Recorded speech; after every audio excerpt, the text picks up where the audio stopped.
Is this working? Welcome, everyone. Thank you for being here this evening to our evening Borlaga keynote given by Andre Tavares. It's a pleasure to have him speak today on his book, The Anatomy of the Architecture the Architecture book, one of my favorite books. In fact, I can do a shameless plug. It has been just re-released in its second edition after being off the market for many years. I would just like to say that he has recently published this book, Architecture Follows Fish. This is the book that he would probably prefer to speak on as he starts to do a kind of publicity tour. But he was a very good citizen, and he acquiesced to my request to talk about The Anatomy of the Architecture book, which is also on the market, so I'm doing a double plug here. But all jokes aside, his work is some of the most interesting architectural historiography taking place today. I'm a very big fan of it. I have better take out the phone because I'll never remember all the names, but he is an architect researcher at the Faculty of Architecture at the University of Porto, where he is the principal investigator of the project Fishing Architecture, funded through a European Research Council grant. So for all of us who are in an academic context, I was just telling him I think this is a great model that you can still solicit research funding and write architectural history and meet all these European Union mandates. So this is a great model for rethinking how we do our own discipline. Since 2006, he has been a founding director of Daphne Editora, an independent publishing house based in Porto. And besides being the author of The Anatomy of the Architectural book and Architecture Follows Fish, he is also the author of Vitruvius Without Text, which basically looks at, I would say, a novella of all the iterations of Vitruvius and its various interpretations. So it is great to have you here. We give the podium to you. So thank you. Thank you, Simon.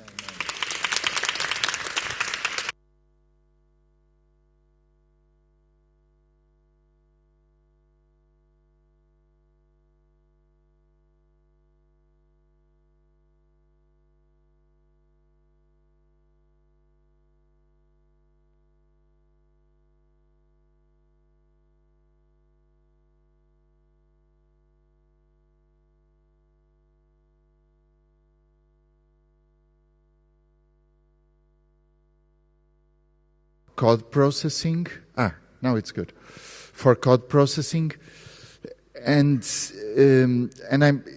the kind of building that it's designed only because of the fish. So the way that the fish builds and the way that the fish behaves, it's the reason and the logic behind that architecture more than the logics of land. And I've been speaking about it, and I've recently published the Architecture Follows Fish, and a few times I try to combine the argument of the fish with the argument of the book, which is the discussion today. And eventually in the conversation we can delve into those different kinds of writing architectural history and how operative architectural history can be today. But today on this side, I will focus on the book history, and it's this book that Salomon mentioned. And a few years ago, I was looking for research funding. I was doing architectural history, some monographs of a few buildings, some histories of some architects, looking into construction history and the history of the building sites in the end of the 19th century and beginning of the 20th century. So a bit of history of technology, we could say. So how the technology would transform the way that we design as architects. And alongside my historical research, I was publishing books by friends and other colleagues. And I loved to publish books. And I was wondering, in terms of research funding, how could I find an angle to have a topic that would be feasible. And thinking about the books, and I was looking after these, I was fascinated with books, and I wanted to understand this habit that architects do have to not read books. Even very important architectural books like Alberti, for instance, here, and you can eventually see that it's all written in Latin. And I think we learn it by touching it. So this is a very beautiful and very sensitive 15th century edition of Alberti, a printed one. So I started to look at these extraordinary books that have a very powerful physical materiality, that you can actually feel the book and experience the book differently. And to understand how different is to read such a book like Les Ruines de Pompeii by Charles Mazois in a table, in a library, or to look at a small Vitruvius by Claude Perrault that you can hold in your hands, and you have a completely different physical relationship with the book. And that materiality of the book, that book as a building, has become the context of this research that I started to do a few years ago. But soon I was dragged into a different kind of historical knowledge or logic. And one usually has this illusion, and I can come back to here, to this image, of a very close connection between the reader, this being me reading, and the author, this being Claude Perrault translating Vitruvius. So this connection between the author and the reader, it's actually never a direct relationship. We have the illusion of that direct relationship. But in 1982 already, Robert Darnton, an American historian, kind of very clearly defined this complete different network of what is the relationship between the author and the reader. And it goes on from the relationship between the author and the publisher as a relationship with printers, composers, pressmen, who actually have relationships with paper suppliers, ink suppliers, and then they send the books to shippers, agents, who then finally give the books to send the books to bookshops and booksellers, and the reader relationship is usually with the bookseller and through the bookseller. And all these dynamics, they run through a social and cultural and contextual context.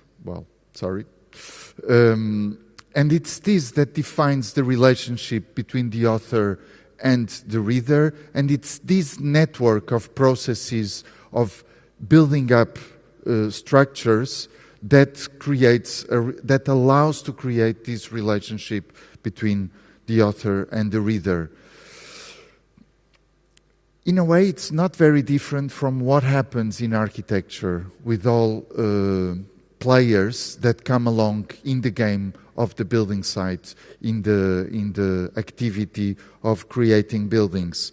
So my take was to look into the history of books, very, very ambitious, of course, looking to the printed book, so 500 years of history of architectural books, and understand this transformation of the printed page and what that impacted architects in one hand, and how the way that architects were thinking about books impact the book itself.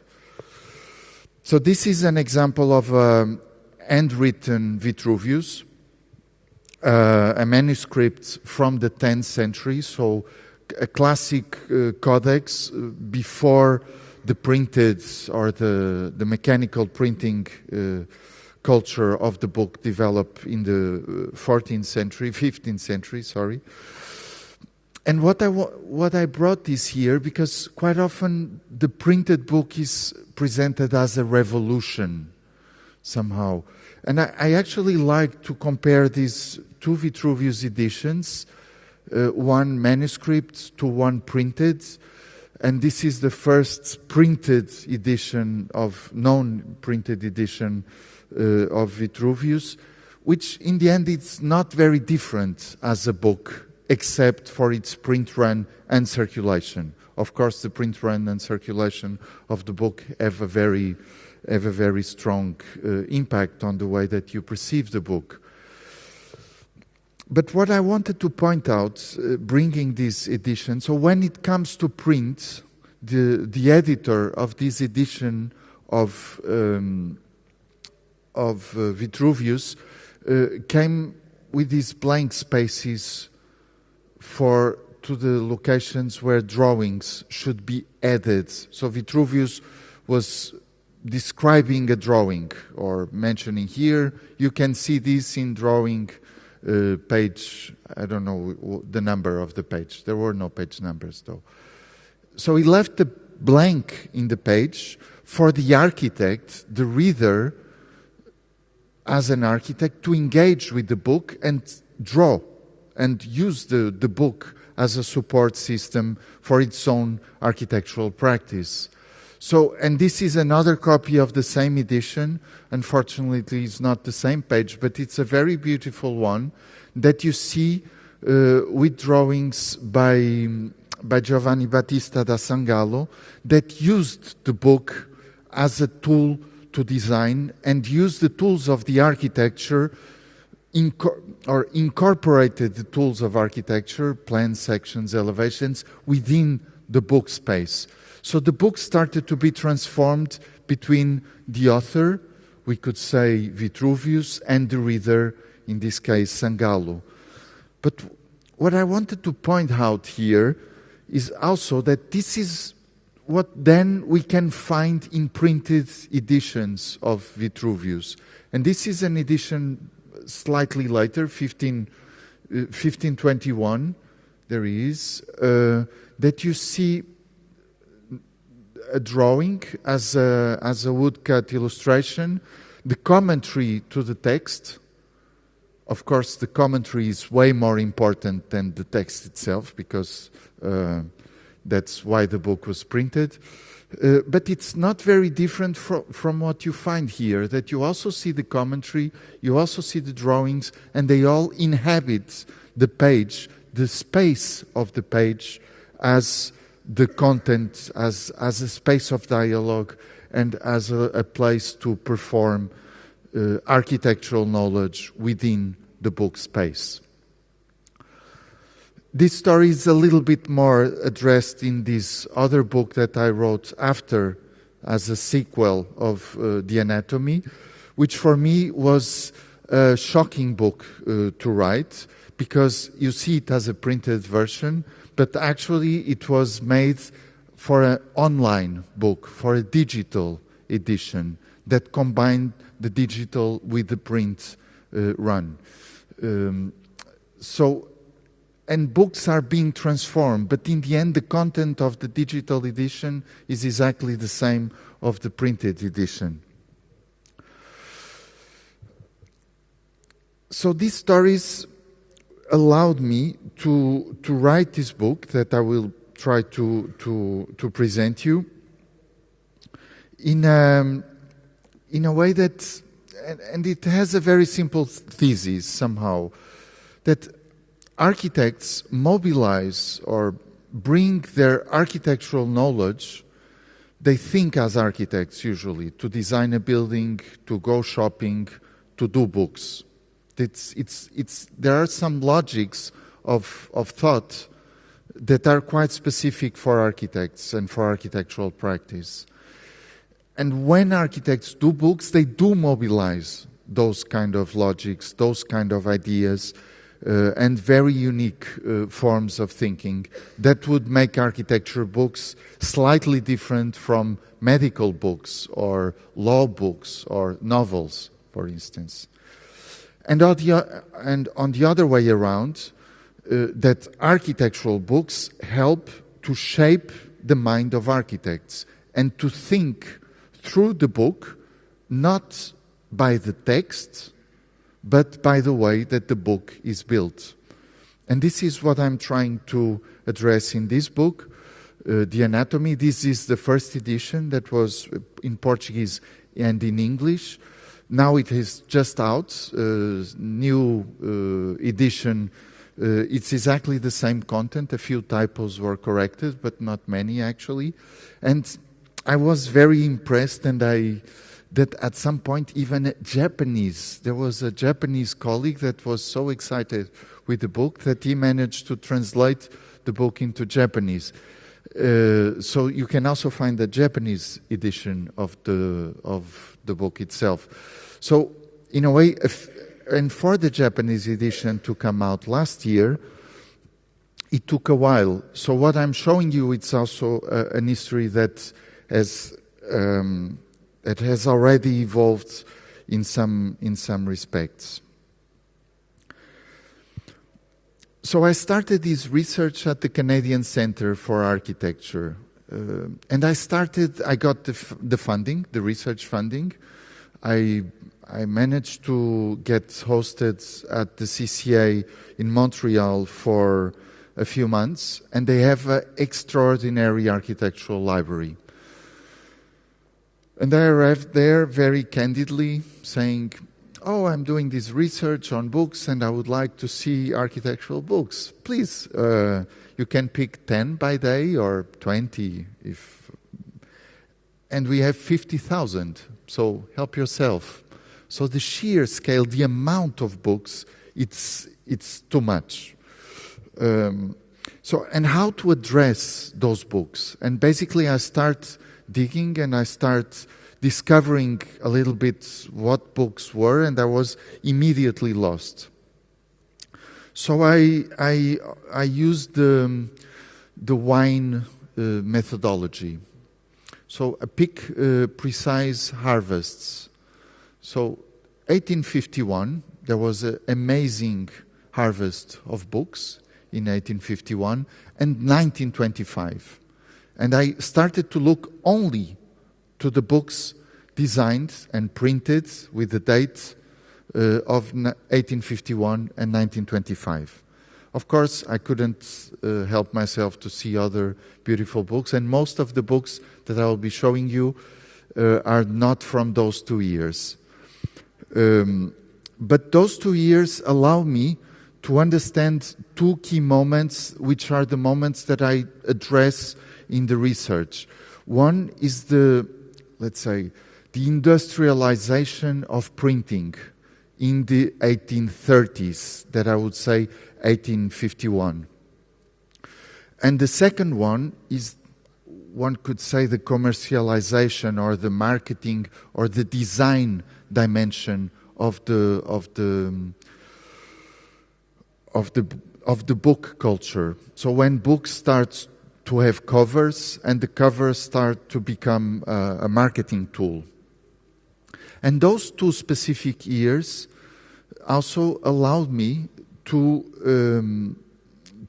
we can discuss a little bit further this cover idea, because it's not completely correct what I've just said. But let's take it in that way, because I think the parallel between the book culture and the building culture starts also with those two selections, which for me were very important, because I wanted to look at the books, but also look at the buildings and understand the relationship between the book and the building, and vice versa, the building and the book. So I needed buildings, and I needed buildings that were key in the architectural history to understand passages. So the 1851 year was very relevant to look at the Crystal Palace in London, which is a benchmark or a moment to understand what industrialization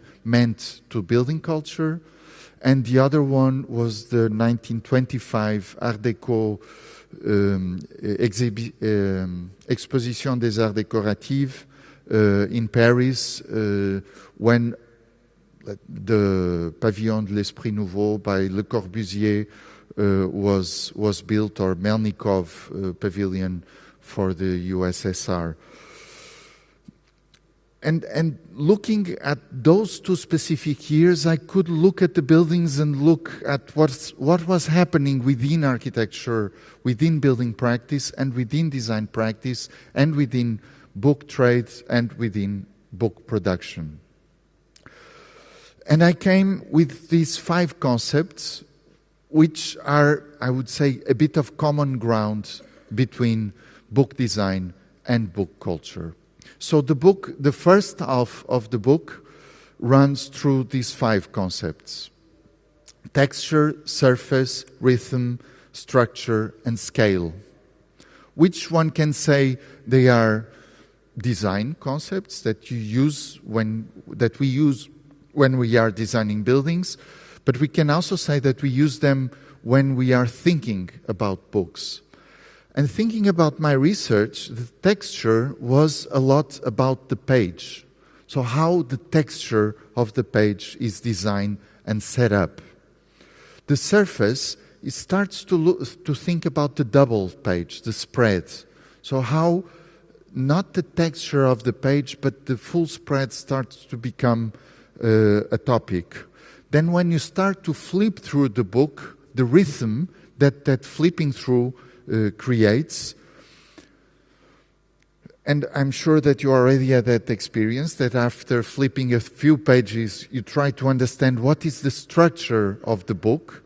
It's a bit more than the index of the book, but how the book articulates different rhythms, different scales, and different logics within itself. And the scale, the last topic, that would be the size, the sheer size of the book, being it a small book or a large book. So the first half, the second half of the anatomy book runs through these 5 concepts. The texture one, I forgot the slide here, but you could think of any of these Vitruvian. Let me try to quickly go back. Usually, I think it's when you feel the texture of the page, literally, when you understand how the page is, how the embossed types of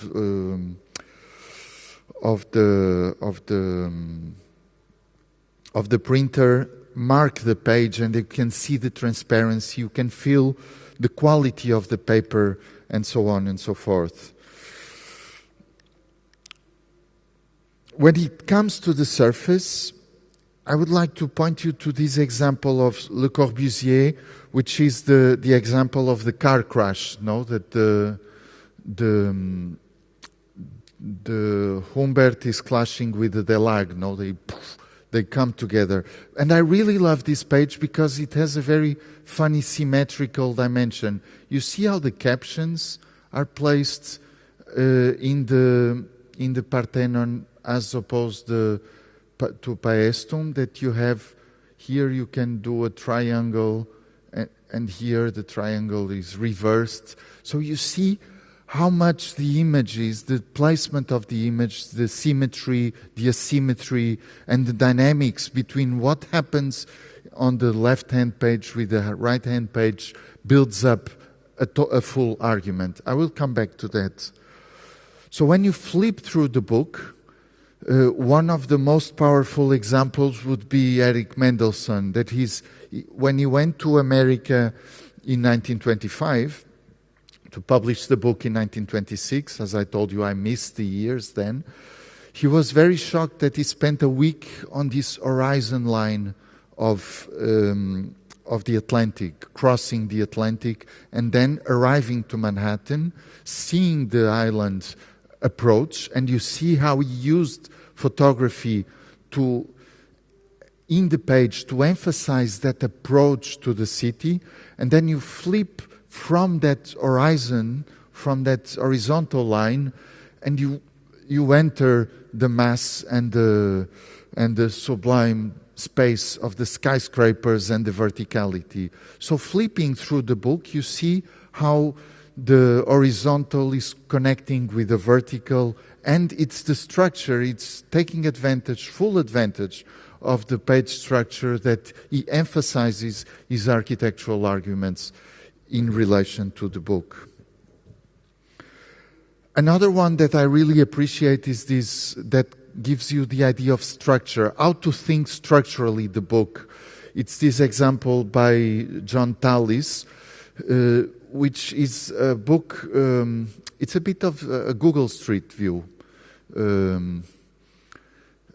Well, for my generation, it would be the Yellow Pages. But what he basically did, he used the architecture of London to set up a business in form of a book. So he built up small teams, and each week he would pay a few people to go through not every street, but the commercial streets of London. He depicted these elevations, and he used the architecture of the city to then go and ask all the shops to pay to be featured in the street, in the city, in the architecture of the book. And not only, and he did this, you see that the publication took 2 years because he was doing bi-weekly installments. So each week he would publish 6 pages, and then they could be bound together and create a book that is a portrait of London through its own architecture. And he became rich. And the last topic, speaking about rich people, would be Robert and James Adam book. It's a gigantic book. You see my little hand on the left here. And the book, and it's a monograph of his works. And you see that it's a large book, extremely expensive, because only their clients could buy the book. Their clients that would build and design large estate houses, mansions throughout England and the United Kingdom, and not lousy architects to copy their models. So you see how, and of course the size of the book would also match the ego of the architects. So this idea that you can use the size as a tool to make the book specifically for a specific audience. So you see how architects were mobilizing these multiple dimensions and these multiple concepts to create different topics and different ideas. So this is the second half of the book. For the first half are two case studies, let's say 2 examples that dive more deep into books. And there are way more examples. I just show you 5, but the book delves into a few more. But I would like to show you 2, one from 1925. Well, actually I picked up a book from 1929 and based on a book, and then another one based on a building. And then we can exchange a bit. And I could hear also your thoughts about what I've been saying. But the first book that I wanted to show you, it's this Befreites Wohnen by Siegfried Giedion.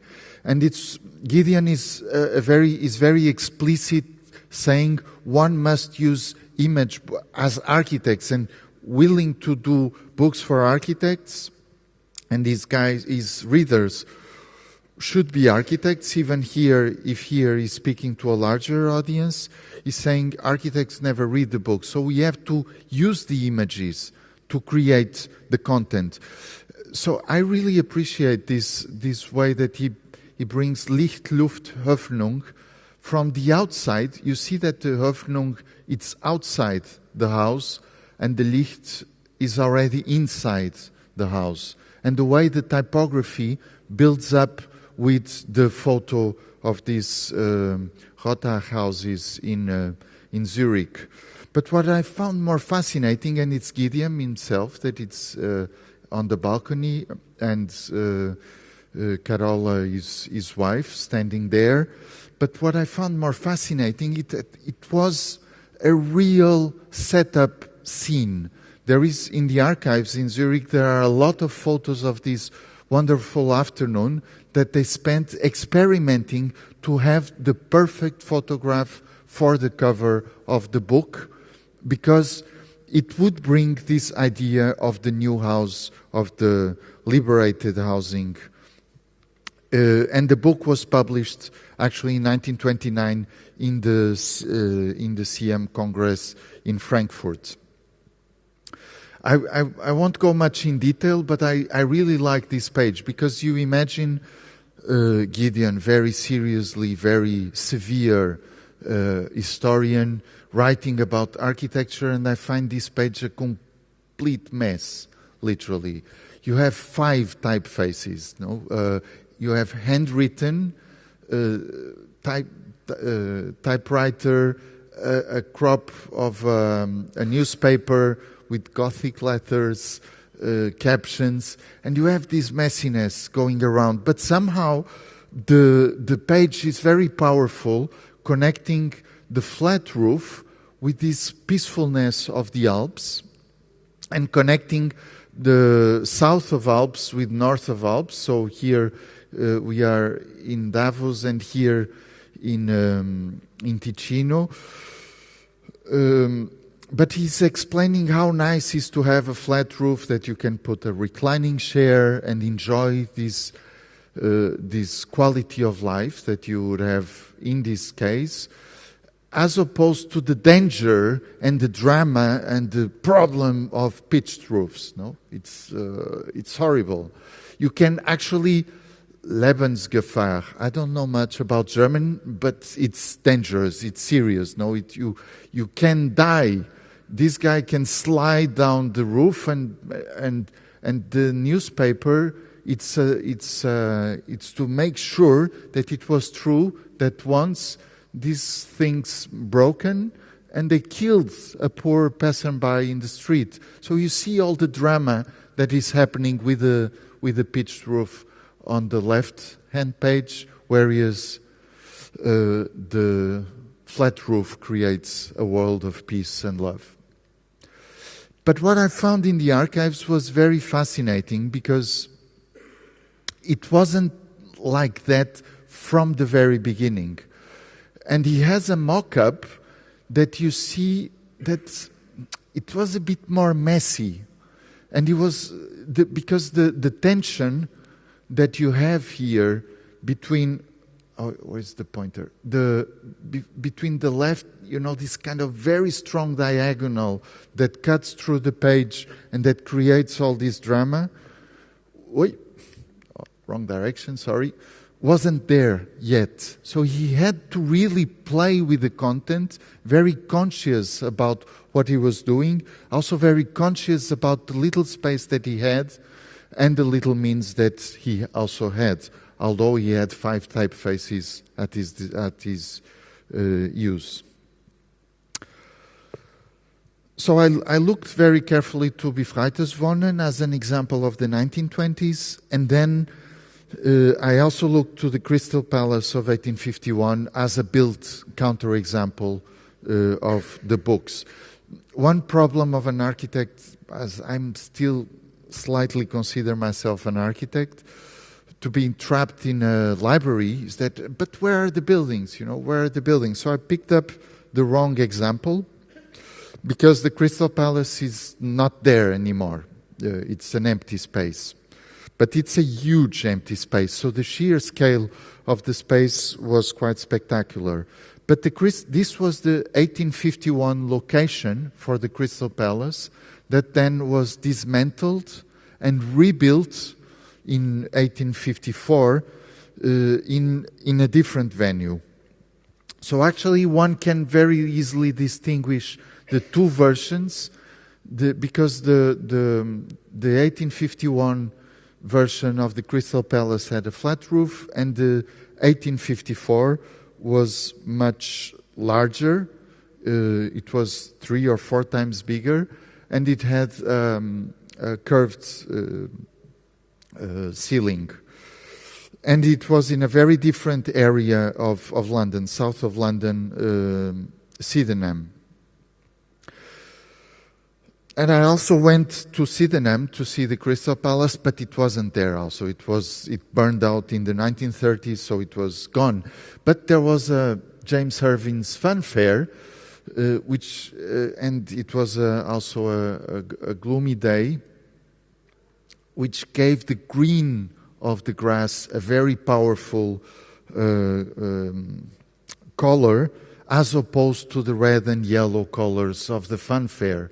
And I was very happy to find the truck there, because I realized through the books and reading through the books that one of the key aspects of the Crystal Palace was color.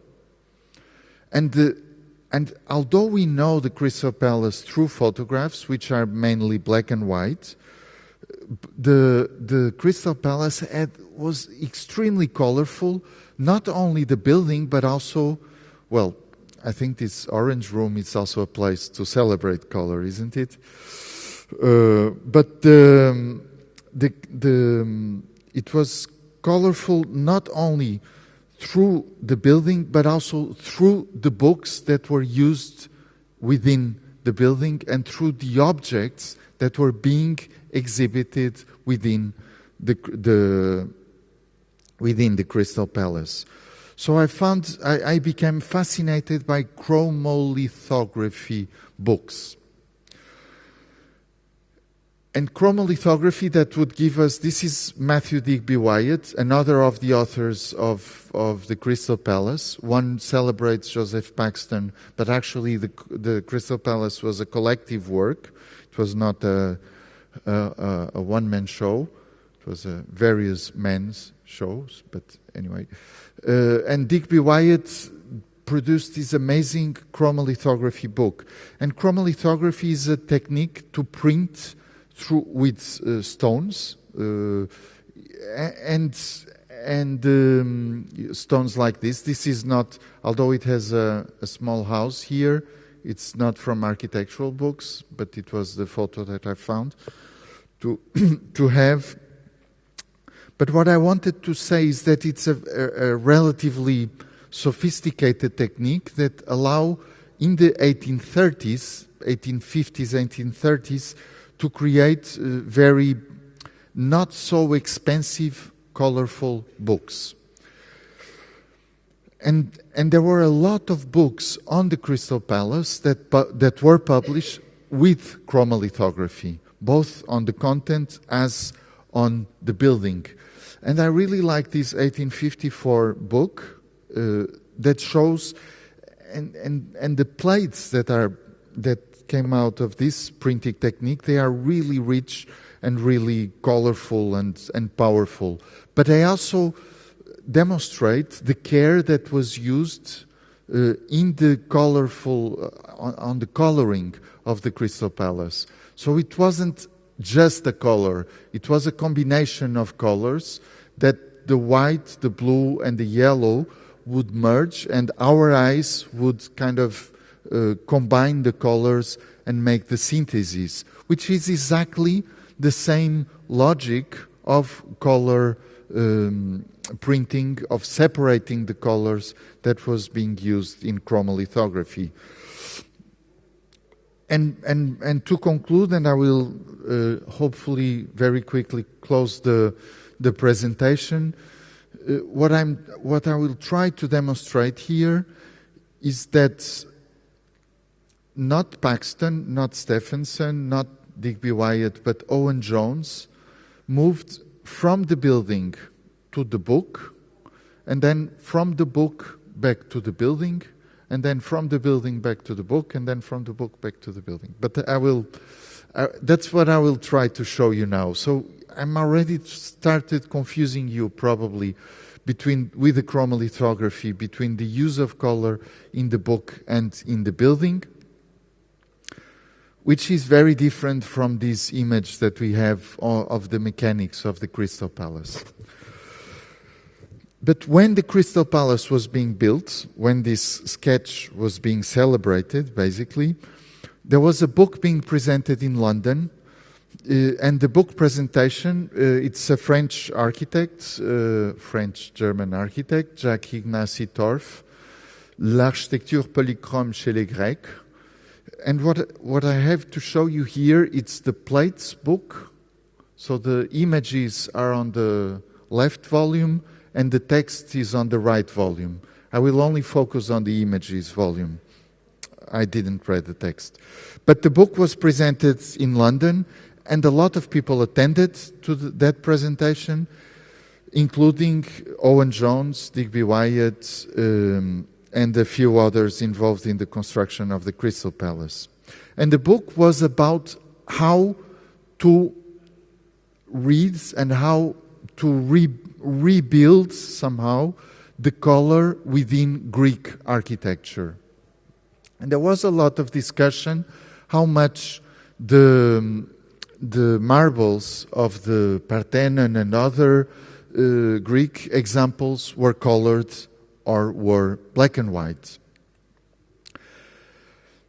If we zoom into these plates, and it's something that you cannot have in digital, way less in a screening, but they are extremely detailed and extremely careful, and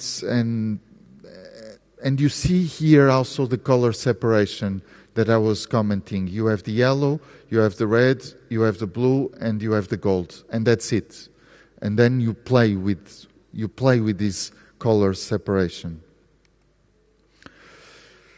Another person that was in the Etorf book presentation was Francis Cranmer Penrose, who also in 1851 published a book on Greek architecture, but he didn't publish the chromolithography book. He published engravings book. He actually also had one lithography that I will show you, but engraving, it's a very different printing technique that instead of surfaces gives you lines. And what I wanted to point out is that all the theory of Penrose about Greek architecture is about geometry, composition, the enthases of the Parthenon and other monuments. So it's all about the rigor of the line, the rigor of the engraving that he was using. As opposed to Etorf, that was trying to get the atmosphere and the, let's say, the more, you wouldn't say phenomenological dimension of Greek architecture, but something like that, one could say today.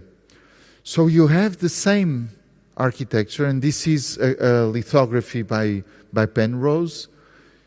You have the same architecture depicted in very different ways according to the different architectural arguments, but also according to different printing techniques. And you can see it in details, in elevations, such as this one. So you see that we are speaking about two different architectures looking at the same buildings through two very different ways of creating the book. I will skip, because they were doing this because they wanted to build, and Etorf was designing a lot of buildings in Paris. He was the key Parisian architect at some point, and he used a lot of color, and he used a lot of the things that he learned through chromolithography and to Greek polychromy in the buildings that he designed and built in Paris. But I really wanted to focus with the figure of Owen Jones, this gentleman that you can see here. And Owen Jones, he didn't do his grand tour to Greece, but he went to Spain, to Granada, more specifically to study the Alhambra. And it's a very tragic story because he goes with Jules Goury,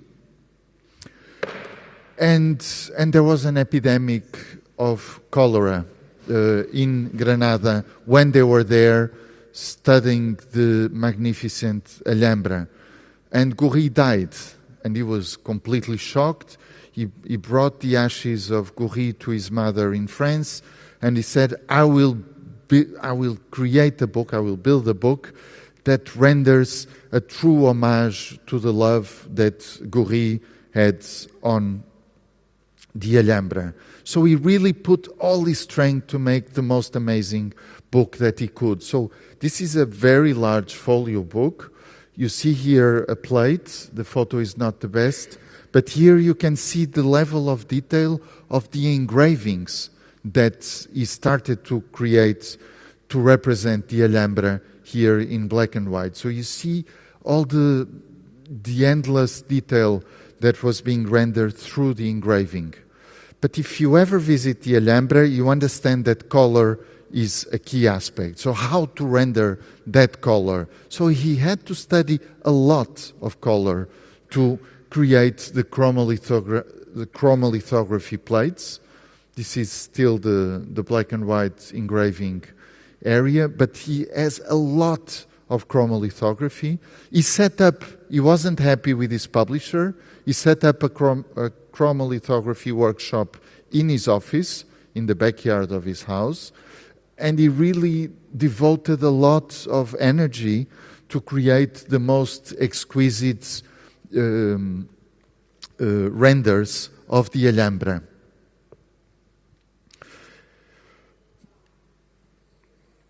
And then he stopped doing the Alhambra, or building the book of the Alhambra. So you see the building, the Alhambra going into the book. And then he started designing and contributing and being part of the committee designing the Crystal Palace. And it's when he applies the knowledge of chromolithography to devise the color scheme of the 1851 Crystal Palace. But it doesn't end up there, because when they move the Crystal Palace from Hyde Park to Sydenham, and they enlarge the Crystal Palace, they redo a bit the color scheme that you slightly can see it here, but they really transform the Crystal Palace into what we could say a Disneyland. And what have the very popular in the mid-19th century were photo books, and photography started to become manageable in the beginning of the 1840s. The daguerreotypes very quickly became a fashion, and they very quickly became books, and fascinating books with photos that you could travel throughout the world inside the books. And through these daguerreotypes and this Excursion daguerrienne, it's an 1841 very famous book, you could travel through these places. I think I missed a slide here. I will get back to the Excursion daguerrienne. What they have done inside the Crystal Palace was to build it as a Disneyland, as a fair, basically as a fairground, was a series of pavilions, courts, the Egyptian court that you can see here, to educate the masses on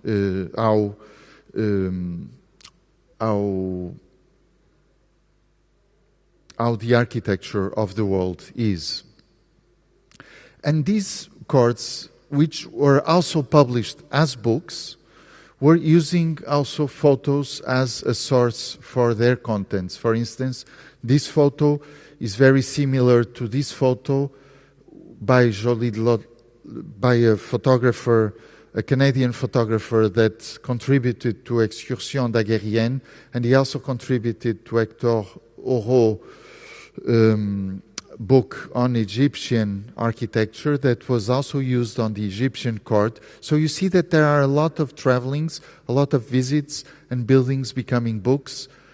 And then these spaces becoming buildings again. And here you see the Egyptian references being built inside the Crystal Palace. And the Crystal Palace becoming a building as if it was a book. So if you flip through the Excursion daguerrienne, you would go from, let's say, Greece to Rome, to Egypt, to Canada also, to Europe, and that was to the Italian Renaissance, and that was the sequence of spaces that were built inside the Crystal Palace. And here you see very well the structure, you see very well also this beautiful floor, wooden floor. And of course, the Alhambra was also featuring in the Excursion daguerrienne. The same building that Owen Jones had brought into book. And actually, in the Crystal Palace, Owen Jones also had the chance to bring the Alhambra back into the building. And he also built a replica of the Alhambra inside the Crystal Palace. And this is where I wanted to close the presentation. So what you actually see Owen Jones doing the full cycle between the building and the book, and the knowledge that as architects we use to build books, we also use to print buildings. Thank you.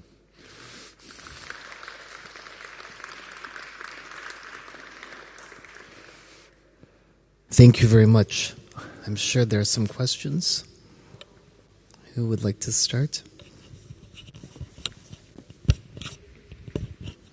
Hello, thank you for the lecture.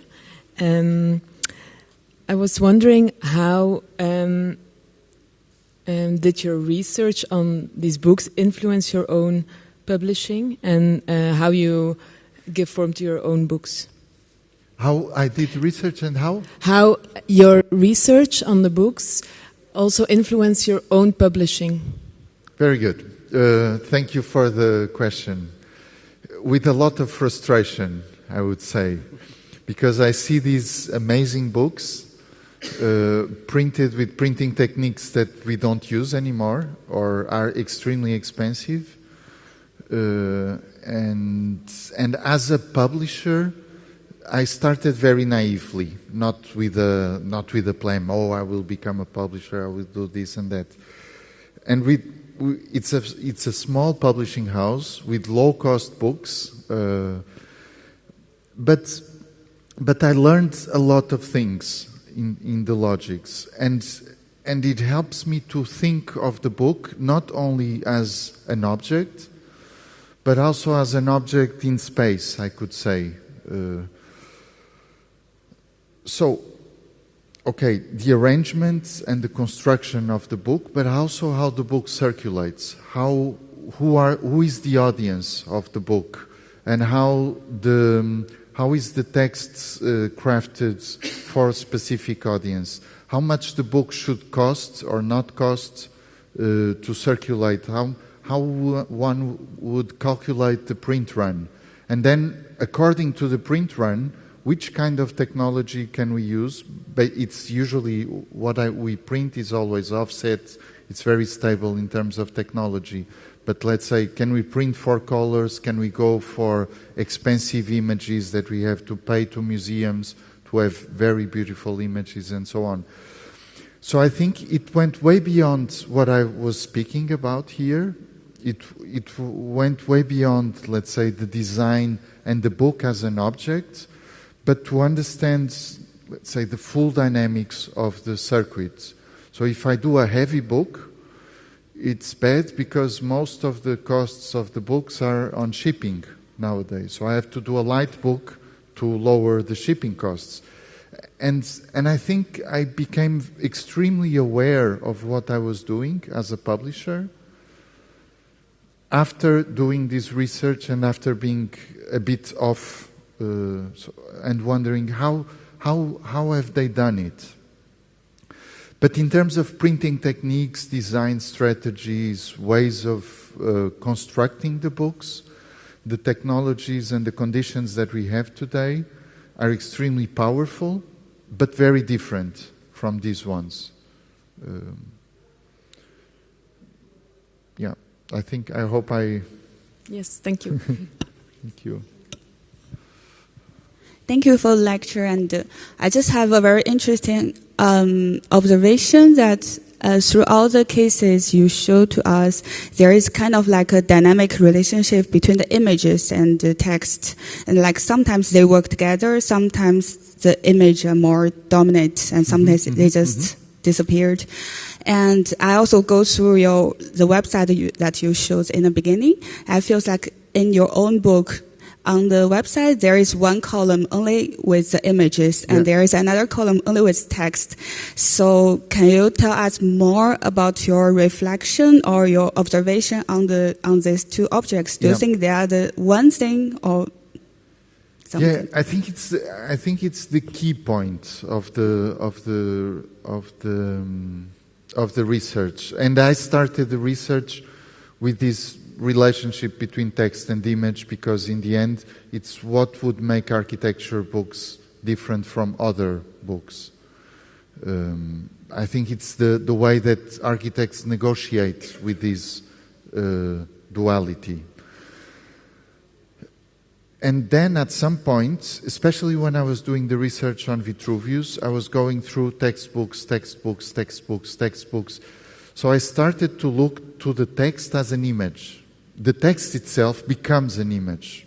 If it's too dense, more light, more designed, more shaped, and so on and so forth. So in the end, and the image, of course, it's extremely talkative. So the image itself becomes a text. So I think there is a blending in this connection between these two worlds. So when I do the books, I think the Vitruvius book and the digital, it was a very tricky game that the publisher and the editor, Moritz Kleitsch from the GTA Verlag, they were willing to do something as straightforward as possible, with the least variations as possible, so that they could have... My book was the first of a series, so that they could use the template for other books. So basically it was a template, and that book was an example for other books to come. So it was... And the fact of being straightforward, it would allow everything. It's always the same, but you can play within those rules. I've done a lot of books, and I especially magazines. I did which would bring us a different. But once I did a 800 pages book designed as a magazine. That we would have a lot of freedom in the relationship between the text and the image, and working with grids and working with let's say, more freely. The image would have more emphasis in one part of the book. The text would have more emphasis on another one. And I think that's the key game when we are imagining the content, and those are the main ingredients. You could say color would be another key ingredient. So how do you use the color throughout the book and imagine the color of the book? As an author, sometimes I use this kind of, let's say, crutches. So how should I write? Okay, I will write this part to have no images. Or I will write this part with a lot of images. And this kind of logics, thinking of a book to come, they also allow me to think differently about the content that I'm writing as a writer, not as an editor. As an editor, also sometimes I do that. Okay, you have a relatively homogeneous book. Let's take out all the images from this side so that the reader focus on the text and bring the images together on another side, or do an atlas of images in the end of the book. You know, these kind of logics, I think they are crucial to build the book. Yeah, maybe continue to this question. When the book or the publication become digitalized, and if we change the size of the window, everything will become different. So do you think there is still something or the principle you want to continue from the traditional age, or you think we can just let it go? I think it will find its own way. I think the way that digital books are thought, or digital content is thought, not the books, digital content is thought. Of course, there is a book trade, it's a digital book trade functioning with devices and so on. It's a bit like the Walkman. No, I don't know if you still remember, probably in films from the last century, the cassette thing. It's a bit of technology that is completely out of time. And I think it will happen that with digital books. It happens that with digital books a lot. Because technology evolves and it hasn't stabilized yet. And that's the power of the codex as a book, or the printed book as we know it, the bound book. Because it has 500 years of weight. For the good and for the bad. It has limits, but it has advantages, and it will last. So when I think of digital content, it's a completely different game somehow. What came into that Vitruvius book is the academic publishing, and of course, I earned my life as an academic. I spoke to you about writing grants applications. So I have to think about, okay, now we have to publish open access, it has to be digitally accessible, and so on and so forth. So there is a direction of the work that is pushing towards that dimension, and I must say that it's a bit out of control. It has possibilities. One can put GIFs, animated GIFs, movies, interviews, sounds, etc., that don't fit very well within the book pages. But it brings it. But I think it's a different world, overlapping. So I don't have a conclusive answer to you. Yeah. Thank you. Hi, thank you for the presentation. I just wanted to ask, throughout the presentation and the books you've showed, for example, French books have really a specific style that reappear even though the arguments you gave are different depending on the book, and also like the German and the American. And I wanted to ask, what's the difference between, or what do you see that makes a difference between someone who just follow the style of a style of templates? For example, the French style has a specific font, a specific point, and someone who you see clearly thought of his or her book. Yes, that's what do I think about that? Thank you for the question, because it's a key aspect. You have, and it's a bit tricky. What I showed were most special books that the architects really engaged. Okay, this will be the book of my life. You know, this kind of, and it's very curious because usually it's young architects' books. You finish your studies, you present yourself. I'm thinking about the 19th century, but it also applies for the 20th century. You finish your studies, and then you have a book with the tour, with the architecture that you studied, and then you get commissioned works because you have become an author, and being an author, you can become an architect who is an intellectual. And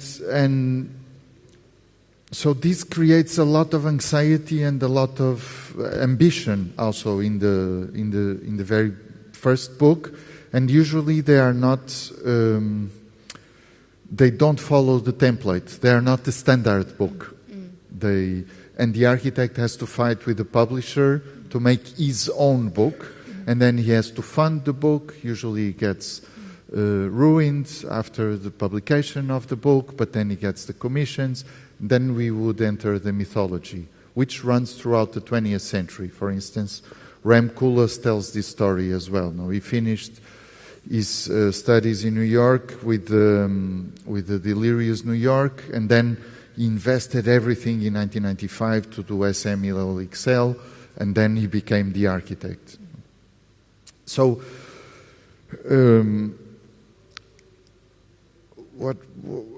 so I think there is a tension between, let's say, the cheap book, the books I do as a publisher,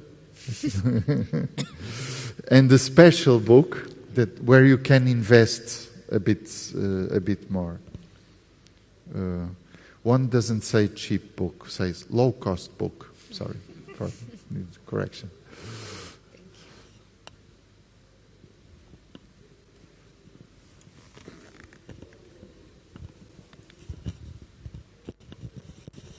Hi, thank you. Absolutely fabulous talk. I have one observation, a related question. Your dates of 1850 and 1921, 1851 and 1921 have a very interesting parallel in photography, which surely you're aware of the 1850s being the time of collidon photography and glass plate photography really taking off in the printing industry. And for 1921, not as precisely, but thereabouts in the early 1930s, Kodachrome comes in and becomes really like a dominant color photography. And I thought that was a very kind of lovely pairing that I could see that perhaps with a different sort of photographic media. But now to the question, focusing very much on photographic media and particularly architectural photography, I am curious about how you would say the book doesn't only go between, say, a book to the building, but actually needs the mediation of photography, or, if you wish, sort of a controlled view of perspective, which I think is one thing that architecture really has pressured early photography in the creation of the large format camera to be actually able to capture this. And so I very much enjoy the exposition. It's certainly not a question of a lack, but because architectural photography does have this kind of inheritance towards publishing, could you speak a little bit more about that with regards to how you see sort of the anatomy of the architecture book? Thank you for the comments and for bringing photography into the discussion. And it's true. It's and I could use the example of Gideon to talk a little bit more about that, and in the 1920s and how photography was also capable to create an homogeneous structure of representation somehow. And Gideon was writing everyone, hey, send me photos of your buildings so that I can create an archive to create modern architecture. And then the books become coherent because a photograph from a building in Hungary would look slightly similar of a photograph of a building in London, for instance. So I think and you see a lot of these things happening. You could say the same regarding engraving. Now, one could do an engraving with the same language, so it's not exclusive from photography. But what I would like to, or my first kind of reaction was this capacity to create, to tissue, to weave networks of ideas through the representation of buildings. The other thing that I tried to do in the book, and I had to read a lot about photography, printing techniques, and so on and so forth. It's also to avoid entering the history of photography, because it's very rich and there are a lot of people that know much more than I do. I think that happens with all my research. No, if I realize that there are a lot of people knowing a lot of things, say, probably I should not be researching these because they will always know more than what I do. So I research something that. So I in a few times I consciently turn back to the photography and to some aspects and to some, let's say, critical assessment of how photography was being used, to focus on other topics, because those topics have been addressed in other occasions. Please. Yeah, I would actually say, personally, there's two things, not to in any way pressure, but given that you do revisit some of your books, and who knows where this could lead, the first thing is that the birth of photography is arguably architectural, because even though many claim different origins, the 1826 image of Niepce, the view, it already kind of makes it that photography offered something that cameraless photography did not have, or architecture offered something to photography that earlier attempts did not have. And it's also based on sunlight, and its reflection. But secondly, I actually think that the pressure that architectural photography, specifically the architectural photography book, offers to the relationship of book design is precisely, I think, actually supported by your argument. That is, there is not enough actually appreciation for how design layout really required a opening of itself as a structure to accommodate, first of all, large format photography. Oh, well, that's a carryover of engraving, but I would argue actually, no, that's not the case because of the amount of detail. But secondly, you also have a negotiation of text to image that is not only a question of book layout, but also of referentiality. And that really puts a lot of pressure on the content. So I would argue that there's a lot of room for seeing how architectural photography, specifically in the anatomy of architecture books, has had an impact in book history, personally speaking. I agree with you. I just, somehow one has to make choices. And and at some point fish are also important too. Yes.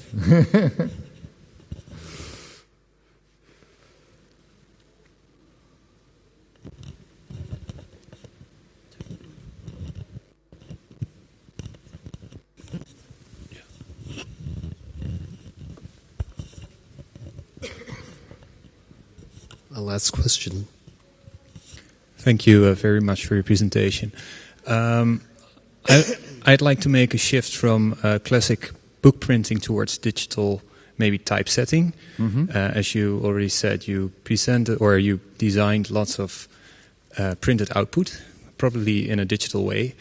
And I was just wondering, we all started with maybe WordPerfect and all these, like, let's say, what you want is what you get kind of digital printing design, towards the wonderful software by Microsoft, Word 1797, which is what you see is what you get. And then, of course, it evolved into other software, PageMaker, etc., etc. Maybe just a kind of a binary question. Are you more on the side of what you want is what you get, or what you see is what you get in design? I never thought about it. Thank you for the question. I think I'm on the what you see is what you get. I think, because you are asking, I'm not sure, I'm thinking loud. But the digital book, the Vitruvius digital book, basically it's coding. So it's, you don't design the book, or you don't design the page, the digital page. you write Courrier code, and then you refresh and you see what is on that side. Oh, I have to create, and you see what's happening on the other side, and it's horrible.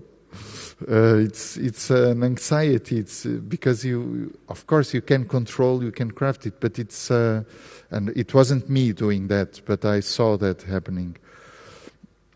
And the other thing is that I realized that I'm involved in publishing and I like books so much because I can work with graphic designers within the process. And it's very clear that digital, and especially the digital production of books, it's one of the reasons that we are printing more and more and more books, because it's relatively easy to print. And it's a very intuitive relationship that I have with the graphic designers that I work with, that it's, do it, so, and it's very visual. What you see is what you get. And it's not this kind of very conceptual approach that you write code in one side and then you get a book on the other side. Thank you. Thank you very much. Thank you.